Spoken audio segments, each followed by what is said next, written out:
राधे राधे भक्तों, आप सभी का एक बार फिर से मेरे चैनल शिवानी की दुनिया में बहुत बहुत स्वागत है। भक्तों, आज हम सुनेंगे 10 महाविद्याओं में पूजी जाने वाली चौथी महाविद्या माँ भुवनेश्वरी की कथा। भक्तों, अगर इससे पहले आपने मेरा चैनल सब्सक्राइब नहीं किया है तो कृपया मेरा चैनल सब्सक्राइब कर दें। भक्तों, गुप्त नवरात्र के चौथे दिन महाविद्या माँ भुवनेश्वरी की पूजा की जाती है। अपने नाम के अनुरूप ही ये देवी तीनों लोगों की स्वामिनी मानी जाती है।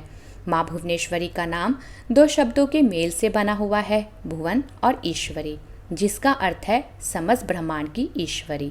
भक्तों, भुवनेश्वरी देवी के 3 नेत्र, 4 भुजाएं और मस्तक पर चंद्रमा शोभायमान हैं। ये देवी अपने हाथों में माला, गदा, राजदंड और अभय मुद्रा धारण किए हुए हैं। भक्तों, देवी भुवनेश्वरी को मूल प्रकृति, सर्वेश्वरी, सर्वरूपा, विश्वरूपा, जगत माता, जगतधात्री आदि कई नामों से जाना जाता है।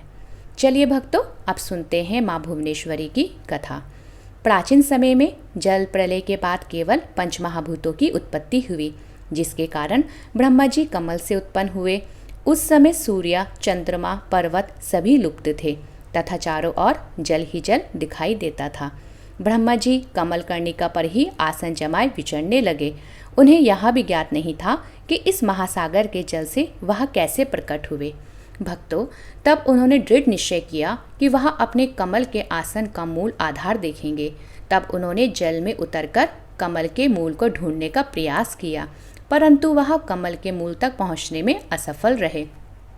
भक्तों, उसी क्षण आकाशवाणी हुई कि तुम तपस्या करो। तब ब्रह्मा जी ने कमल के आसन पर बैठकर ही हजारों वर्षों तक तपस्या की। कुछ समय बाद उन्हें आकाशवाणी हुई कि सृजन करो, परंतु ब्रह्मा जी यह नहीं समझ पाए कि क्या सृजन करें तथा कैसे करें। यही सब ब्रह्मा जी सोच ही रहे थे कि उनके सम्मुख मधु और कैटभ नाम के 2 महादैत्य उपस्थित हुए। भक्तों, वो दोनों ब्रह्मा जी से युद्ध करना चाहते थे, जिन्हें देखकर ब्रह्मा जी भयभीत हो गए। तब वे अपने कमल आसन के नाल का आश्रय लेकर महासागर में उतर गए, जहां उन्होंने एक अत्यंत सुंदर और अद्भुत पुरुष को देखा, जो मेघ के समान श्याम वर्ण के थे।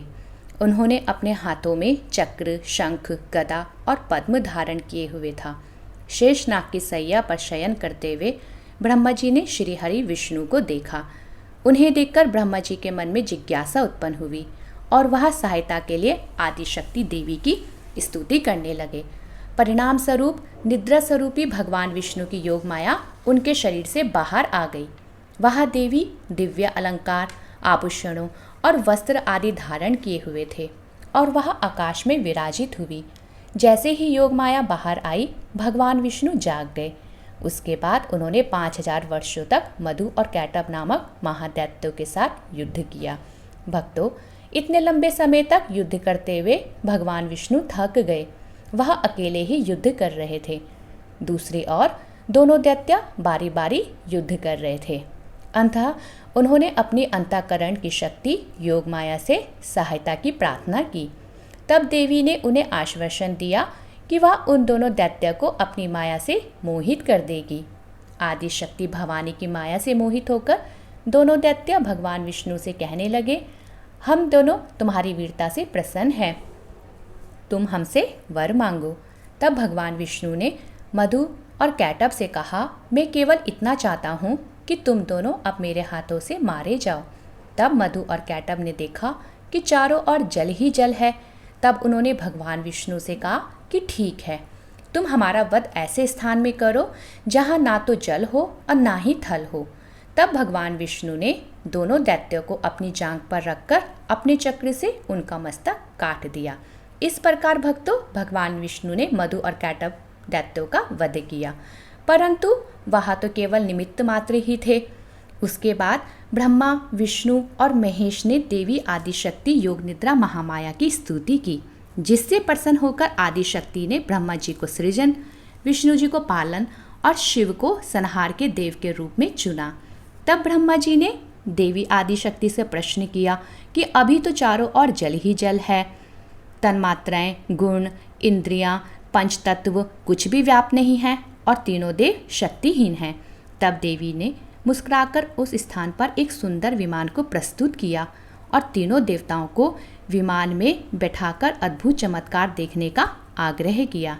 जैसे ही तीनों देव विमान पर बैठे, वैसे ही वो विमान आकाश में उड़ने लगा और वह वायु की गति से चलता हुआ एक सागर के तट पर पहुंचा।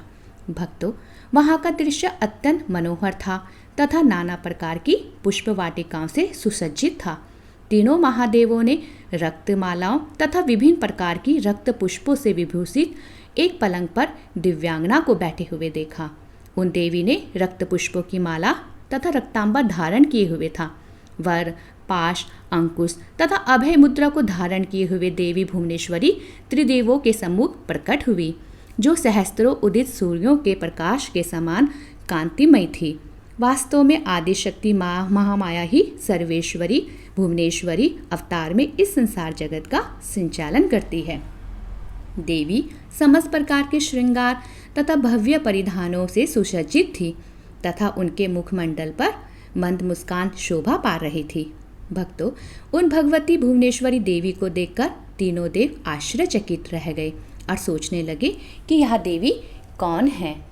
तब उन सुंदर देवी के संदर्भ में भगवान विष्णु ने अपने अनुभव से कहा, यह साक्षात देवी जगदम्बा महामाया है। साथ ही यह देवी हम तीनों और समस्त चराचर जगत की कारण स्वरूपा है।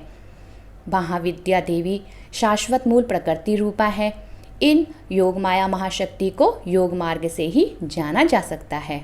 उसके बाद वह तीनों देव भगवती भुवनेश्वरी की स्तुति करने के लिए उनके चरणों के पास गए। तीनों देवों ने देवी के चरण कमल नख में संपूर्ण ब्रह्मांड को देखा। तब त्रिदेव समझ गए कि यही देवी संपूर्ण ब्रह्मांड की जननी है। माँ भुवनेश्वरी देवी को शताक्षी और शाकंभरी नाम से भी जाना जाता है। भक्तों, दुर्गम नामक दैत्य के अत्याचारों से संतप्त होकर सभी देवता, ऋषि तथा ब्राह्मणों ने हिमालय पर जाकर सर्व कारण स्वरूपा देवी भुवनेश्वरी की आराधना की थी। देवताओं, ऋषियों और ब्राह्मणों की आराधना से प्रसन्न होकर देवी उनके समक्ष प्रकट हुई।